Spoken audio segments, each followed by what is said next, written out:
오늘 우리가 말씀을 가지고 오늘 읽은 말씀을 가지고 사내들인의 반란 이라는 제목으로 말씀을 전하도록 하겠습니다. 오늘 본문은 예수님의 7번째 표적인 죽은 나사로를 살리신 사건에 이어지는 유대인들의 반응에 관한 기록입니다.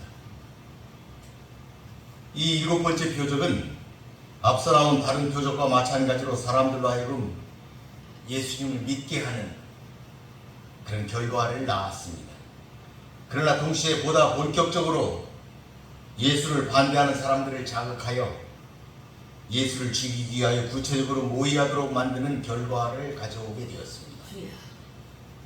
물론 앞선 표적인 38년 된 병자를 치유하신 이적이나 날 때부터 소경이었던 자를 치유하신 이적도 안식일 논쟁을 야기시키는 등 유대 종교 지도자들과 갈등을 일으키는 계기가 되었지만, 나사로를 살린 이 7번째 표적은 예수님의 십자가 처형과 직접적인 관련을 갖는 사건이었습니다. 이런 점에서 볼 때 표적은 분명히 신앙을 갖게 하는 데 유용하지만 어떤 때는 오히려 예수님을 적대시하는 결과를 낳게 하는 한계도 지니게 된다 하는 것을 우리는 알 수가 있습니다. 예수의 능력이 나타나 구원을 얻게 한 곳에 사단의 방해도 심해짐을 알 수 있는 대목이다 이렇게 볼 수가 있습니다.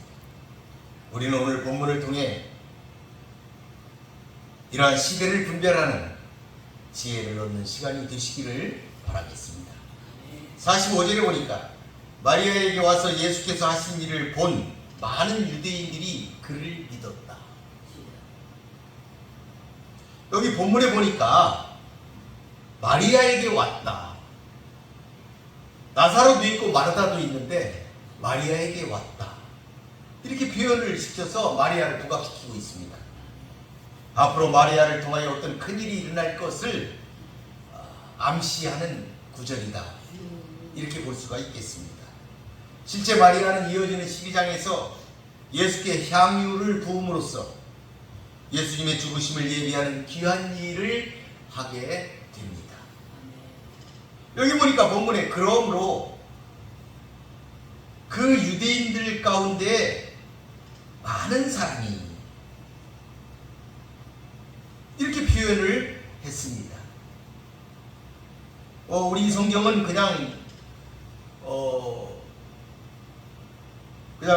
이렇게 하신 일을 본 많은 유대인들이 그를 믿었다 이렇게 그저 부드럽게 했는데, 원문을 보게 되면 그 유대인 가운데 많은 사람이 믿었다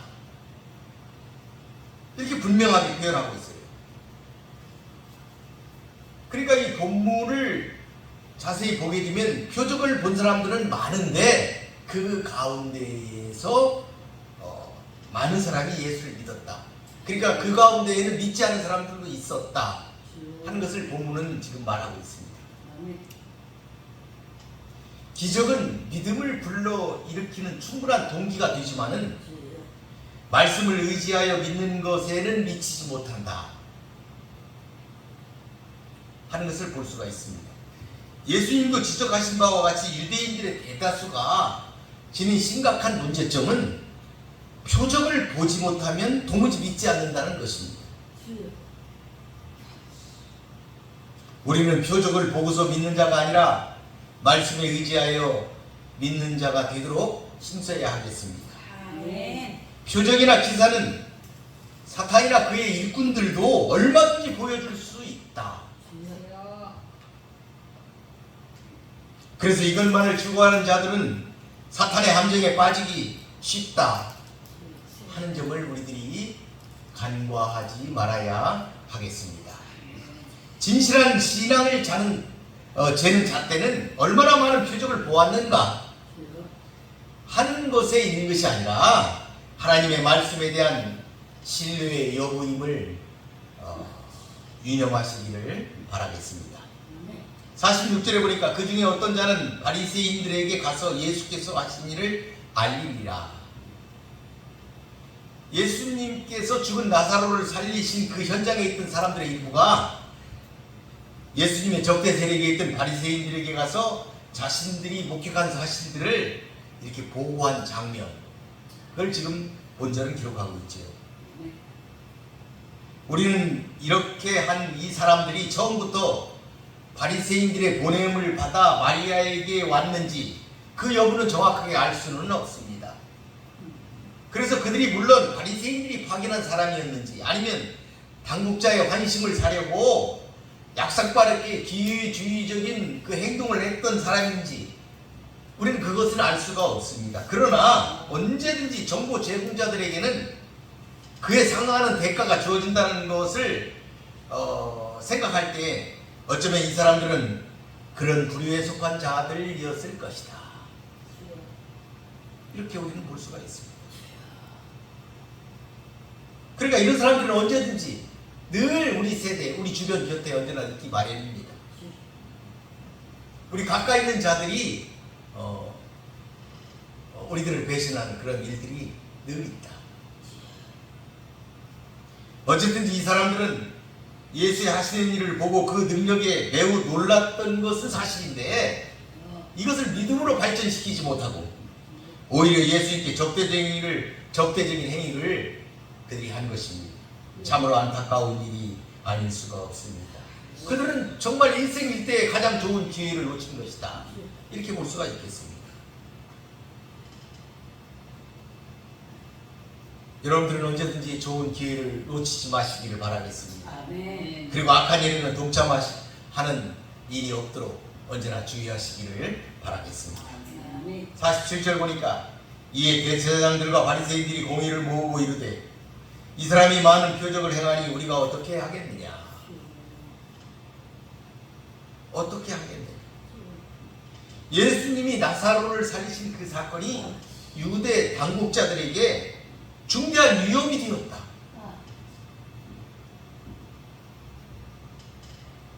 사람을 살렸는데 그것이 그들에게 위험이 되었다. 이 말입니다. 참으로 아이러니 한 일이 아닐 수가 없습니다. 그들은 더 이상 예수를 방임해서는 안 되겠다. 이렇게 판단하였습니다. 사태를 효과적으로 수습할 방법을 간구하고자 유대의 최고 사법 의결기구인 산헤드린 공의를 소집했습니다.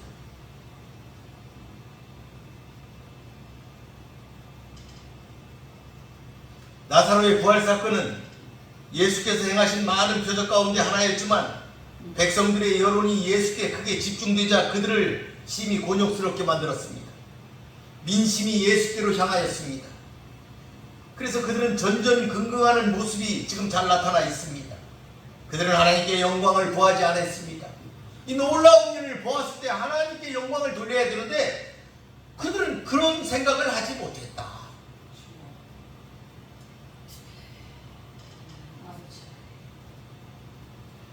죽은 사람이 일어나고 병든 자가 일어나는 이와 같은 놀라운 하나님의 천국 복음이 지금 전파되고 있는데 그들은 그것을 하나님께 영광을 그것을 보고 돌리지 않았다.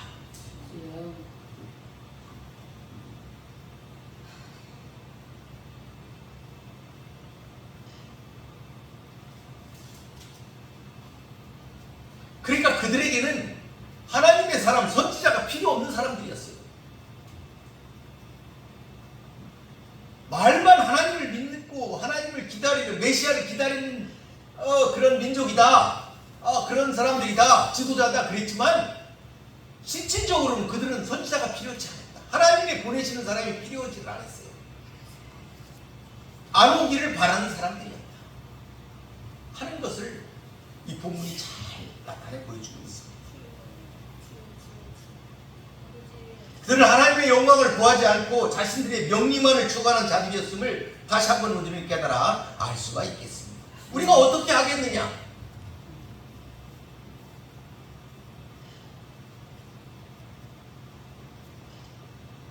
우리가 무엇을 해야 하는가 하는 말입니다.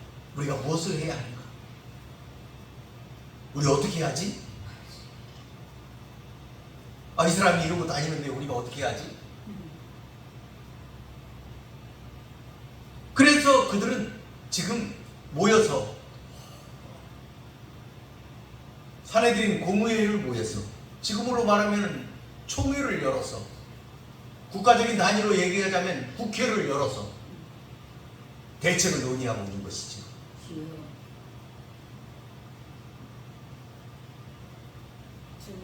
그와 같은 위대한 일들이 일어났을 때 그들이 먼저 염두에 두어야 할 중요한 것이 있었습니다.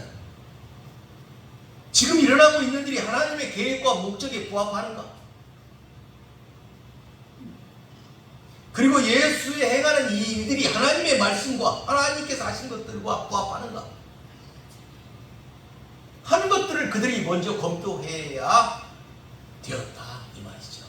그들이 모였으면, 하나님의 이름으로 모였으면 그것을 먼저 그들은 검토해야 했을 것이다. 그런데 그들은 이 가장 중요하고도 본질적인 것들에는 아예 관심조차 없었습니다. 그들에겐 이미 하나님이 없었습니다. 사두개인들이야 정치에만 목적을 두는 사람들이니까 그렇다 하더라도 경건한 생활을 삶의 목표로 삼는 바리새인들조차도 똑같은 모습을 보인 것은 당시 유대 종교 지도자들이 얼마나 타락하였는지 그것을 입증하여 주는 사례다. 이렇게 볼 수가 있다. 이런 말이 되겠습니다. 몇몇 소수를 제외하고는 하나님의 뜻이나 영광 따위는 그들의 안중에도 없었습니다. 그들은 하나님의 아들을 죽이는 인류 최대의 죄악까지 자행하는 타락상을 보인 것입니다. 아들을 죽이면, 하나님의 사람들을 내쫓으면 세상의 모든 것이 자기들이 될 것이다. 하나님의 이름으로 모든 것을 우리 것으로 만들어서 권력과 부를 유지할 수 있을 것이다. 이렇게 그들은 생각한 것이었습니다. 욕심이 잉태하면 죄를 낳고 죄가 장성하면 사망을 낳는다는 말씀을 기억하시기를 바라겠습니다. 48절 보니까 만일 그를 이대로 두면 모든 사람이 그를 믿을 것이요 그리고 로마인들이 와서 우리 땅과 민족을 빼앗아 가리라 하니, 당시 유대 종교 지도자들은 모든 사람이 예수를 믿고 추종하게 될지도 모른다, 이런 두려움에 휩싸여 있었습니다. 모든 사람이 예수를 따르면 어떡하지? 우리는 어떻게 되는 거지? 그런 두려움에 쌓여 있었다 하는 것입니다. 이 성전을 내줘야 되는 거 아니야?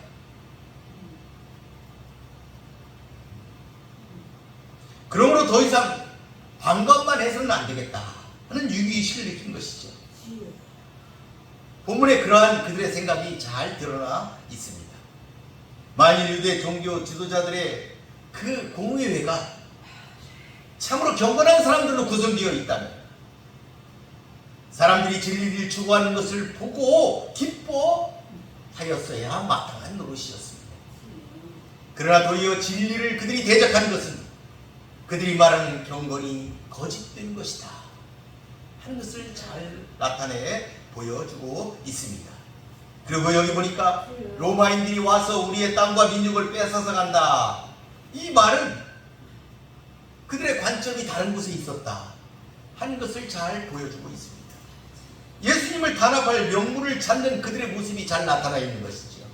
그들은 진리가 무엇인가, 그것보다 예수를 지지하는 민중의 동태를 로마 정부가 어떤 시각으로 받아들이는가 하는 것에 1차적인 관심을 두었습니다. 그들은 예수 자신은 그렇지 않더라도 그들을 쫓는 사람들이 정치적 입장을 표방할 가능성, 그것이 다분히 있었고 이는 로마 정부를 자극한 일이 될 수 있었다는 사실을 기정사실처럼, 그렇게 될 것처럼 그렇게 지금 말하고 있는 것입니다. 그렇게 되기를 바라는 사람처럼 말하고 있는 것이다.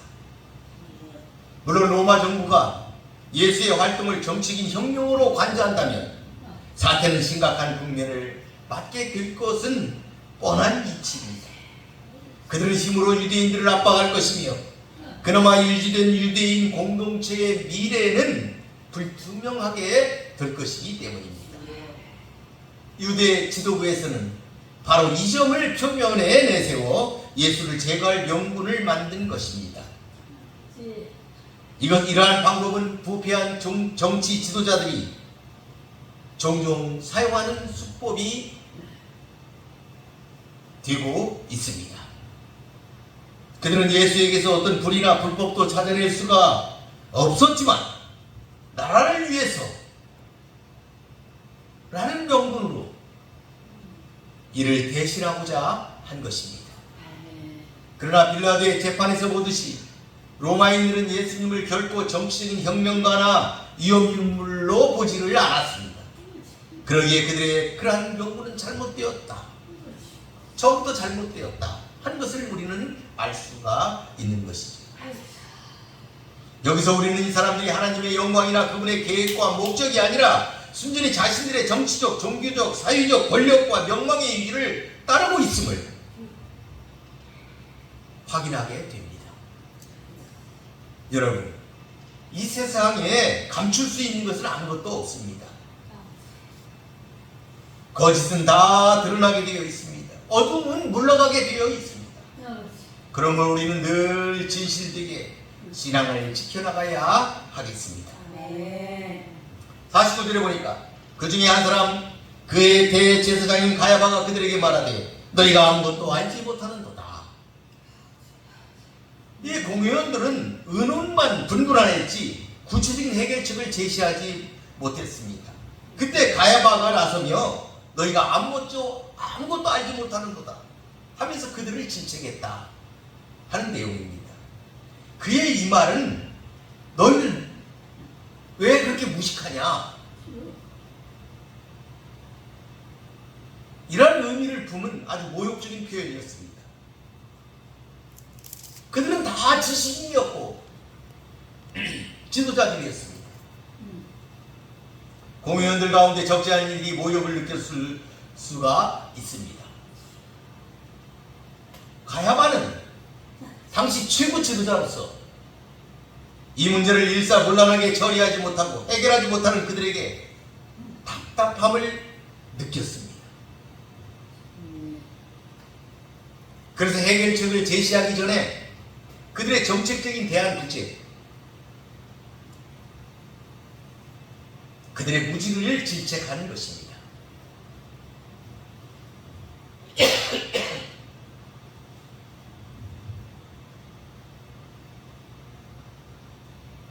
사실 가야바는 예수님의 이 사태로 인해서 이 사태가 점점 더 커진다면 가장 큰 타격을 입게 될 사람이 본인이었음을 그는 잘 알고 있었기 때문이었죠.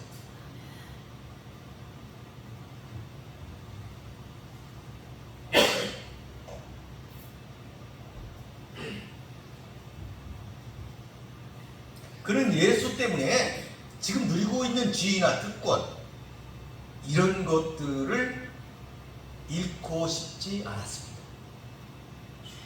설사 그것이 하나님의 뜻이라 할지라도 그는 따르고자 하지 않았습니다.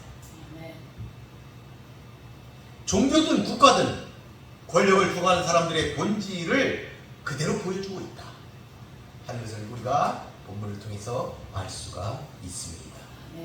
이렇게 해서 예수님과 3년 내내 대립하며 박해했던 그 주체 바리새인에서 사두개파의 수장인 대제사장으로 그 박해자의 자리가 바뀌게 됩니다. 그러니까 대제사장이 등장하게 된다 하는 점이죠. 이걸 보면 사람은 평소에 악행이 드러나지 않는다 해서 반드시 선한 사람이다 이렇게 볼 수가 없다는 것을 우리들이 알 수가 있습니다.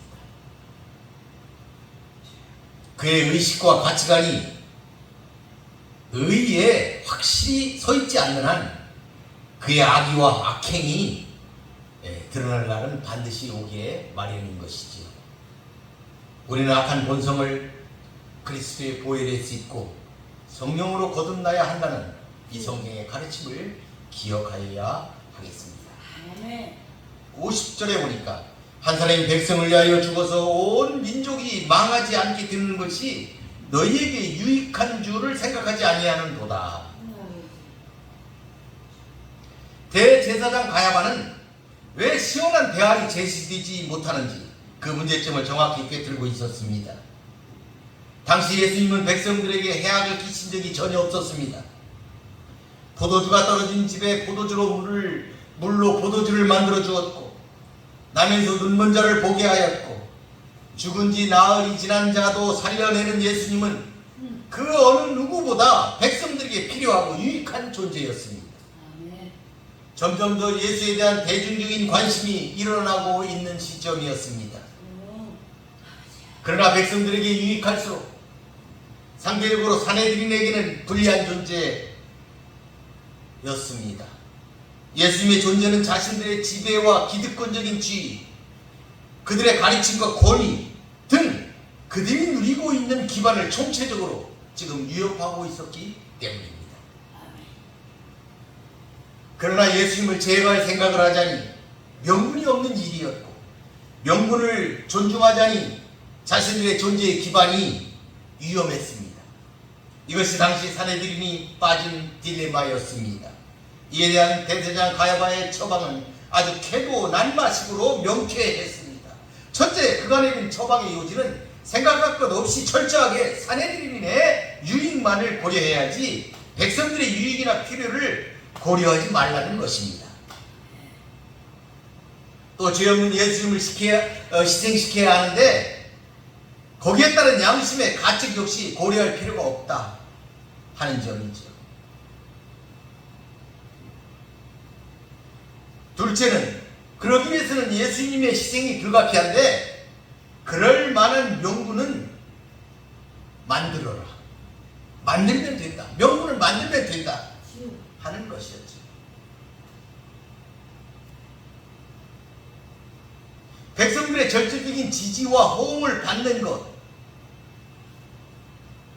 그것이 오히려 로마인들을 자극하고 민족적 멸망을 초래하게 할 위험한 인물이 된다는 것.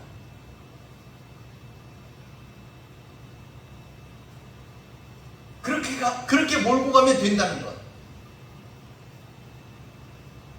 그것을 그는 말하고 있는 것이었습니다. 그것을 역으로 만들어서 예수님을 제거하자 하는 것이 그들의 생각이었습니다. 가야바의 이런 의식은 자신의 영달을 위해서라면 적당한 명분을 내세워 얼마든지 다른 사람을 희생시킬 수 있음을 보여주는 그런 대목이 되겠습니다. 유대교를 상징하는 최고 지도자의 입에서 나온 이 말은 당시 유대교의 도덕성이 얼마나 땅에 떨어져 있었는가 여실히 보여주고 있습니다. 더욱 놀라운 사실은 이러한 대제사장의 발언이 거의 비판 없이 사내들인에서 받아들여지고 이것을 기점으로 예수님을 죽이려는 모의가 적극적으로 진행되었다는 사실입니다. 하나님의 말씀을 지키려는 의로운 양심이 집단적으로 마비된 현실을 우리는 지금 보고 있는 것입니다.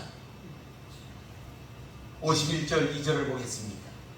이 말은 스스로 함이 아니요 그의 대제사장이므로 예수께서 그 민족을 위하시고 52절 또 그 민족만 위할 뿐 아니라 흩어진 하나님의 자녀를 모아 하나가 되게 하기 위하여 죽으실 것을 미리 말합니다. 이 본문은 저자 요한이 부연하여 설명한 구절입니다. 특히 이 문장은 가야바의 발언 배경에는 하나님의 역사하심이 있음을 증거하는 구절입니다. 여기 보니까 그가 스스로 함이 아니다. 그가 자발적으로 말하지 않았다. 그 점을 지금 말하고 있는 것입니다. 가야바는 사실 역사상 유래를 찾기 어려운 가장 불경건하고 어렵지 못한 사람이었습니다. 그를 통해 하나님께서 말씀하셨다는 사실은 실로 놀랍기 그지없습니다. 우리는 여기서 역사의 주관자이신 하나님이 가장 합당하지 않은 사람을 통해서도 말씀하실 수 있는 분이 그리고 악한 자의 말까지도 구속사의 의미를 나타내는 데 유용하게 쓰시는 분임을 발견하게 됩니다.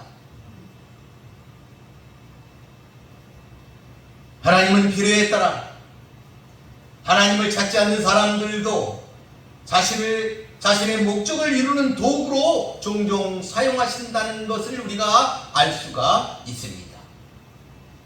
구약에 보면 이스라엘의 회복을 위해 하나님은 바사왕 고레스를 부르사 이 일을 성취하시기도 하셨습니다.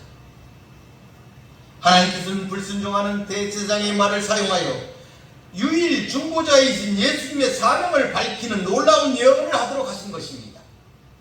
하나님께서는 그를 사용하여 미래에 일어날 중요한 구속사적인 사건의 의미를 전달하신 것입니다.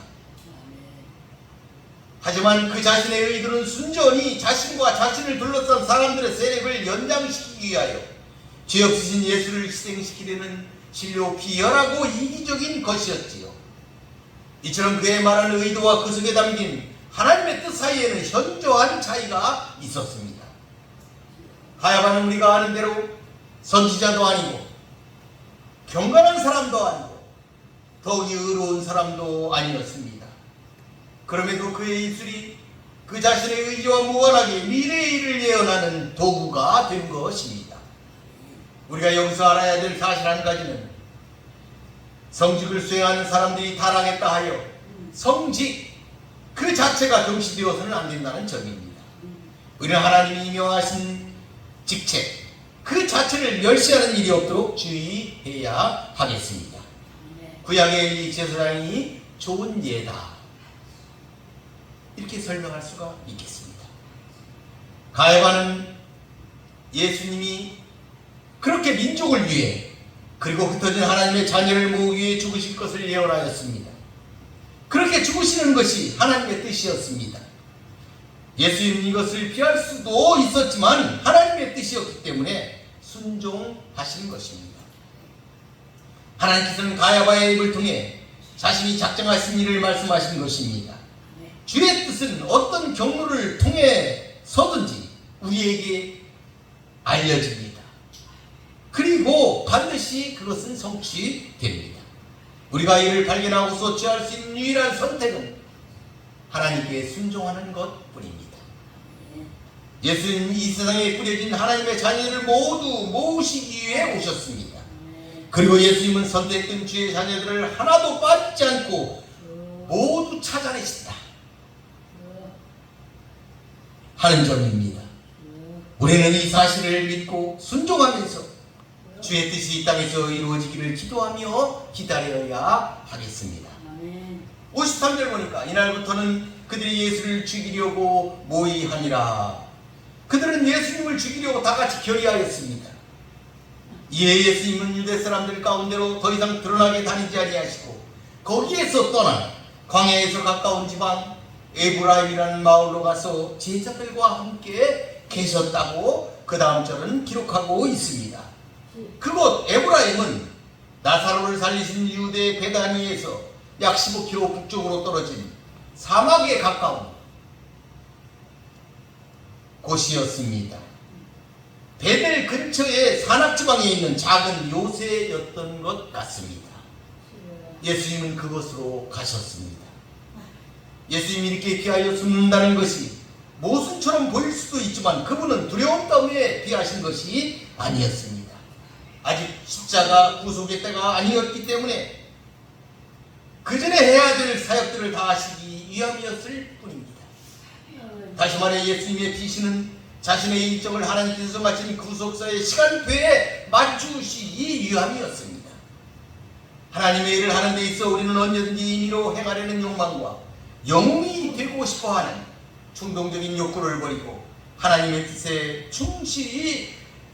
충실하도록 힘써야 한다는 점을 본문은 말하고 있는 것입니다. 사랑하는 성도 여러분, 오늘은 예수께서 나사로를 살리신 사건을 위해 사내들인 공의가 소집되고 예수님을 죽이려는 살해 음모를 꾸미는 과정에 대해서 살펴보았습니다. 예수님이 나사로를 다시 살리신 사건은 예수님이야말로 부활과 생명이시며 신적 권능을 지니신 메시아이신 것을 가장 명확하게 증거하는 사건이었습니다. 예수님은 그들에게 전국 복음을 가르치고 전하며 질병을 고쳐주셨습니다. 현대의학으로도 고칠 수 없는 중풍병자, 못 걷는 자, 눈 먼 자, 귀신 들린 자, 심지어 죽어 장사된 자까지도 살리시며 그들에게 사랑을 베푸셨습니다. 이 모든 것은 유대인들이 그토록 바라며 기다리던 메시아의 소식이었습니다. 천국 복음의 소식이었습니다. 그들은 당연하게 하나님의 보내신 구원자 곧 그리스도를 영접하여야만 했습니다. 그러나 그들은 영적으로 단절된 무지한 자들이었습니다. 하나님을 떠난 자들이었습니다. 그들은 이 땅에서 제도권의 합법적인 절차를 따라 권력을 갖고 일하는 자들이었기 때문에 그들은 자신의 일들을 하고자 하는 어리석은 자들이었을 뿐이었습니다. 그러한 그들을 영적으로 구별해서 바로잡기란 쉬운 일이 아니었습니다. 당시 민족 최고 지도자에 위치했던 대제사장 가야바를 보십시오. 그는 하나님의 독생자를 알아보지 못했습니다. 오히려 그들은 하나님의 아들 예수 그리스도를 죽임으로써 이 땅에서의 영화와 권세를 지켜내고자 한 것입니다. 그리하여 그는 산헤드린 공회를 선동해서 예수님을 죽인 일에 앞장선자가 되고 말았습니다. 산헤드린은 하나님의 도구가 아닌 사탄의 도구가 된 것입니다. 하나님의 나라 그 공의에 반역을 한 자들이었습니다. 그리하여 이스라엘을 파멸로 이끌었습니다. 그 백성들을 피폐하게 만들었습니다. 하나님의 일을 하여야 할 자리에 하나님을 대적하는 자들이 앉아있으면 무슨 일이 벌어지는지 잘 보여주는 사례라고 할 수 있겠습니다. 지금도 하나님의 사람들을 핍박하고 배도하는 일이 일어나고 있습니다. 우리는 지금 혼돈의 시대를 살아가고 있습니다. 영적으로 깨어 있어야 하겠습니다. 이런 세상을 살 때 하나님의 사람은 핍박의 대상이 됩니다. 그러나 여러분 핍박 당하게 된다면 오히려 기뻐하십시오. 왜냐하면 그것은 여러분이 하나님의 사람임을 인정받는 것이기 때문입니다.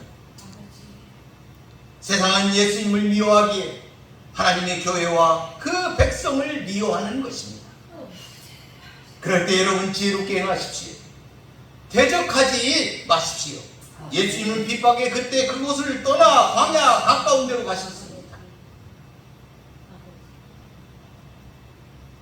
물론 주님은 대속제물이 되기 위해 이 땅에 오셨지만 무턱대고 죽음의 길로 가시는 만용을 부리시지는 않으셨습니다. 우리 모두 예수님의 행하심을 본받으며 지혜롭게 악을 이기시기를 바라겠습니다. 그러기 위해서 여러분은 늘 기도하십시오. 여러분 중립지대는 없습니다.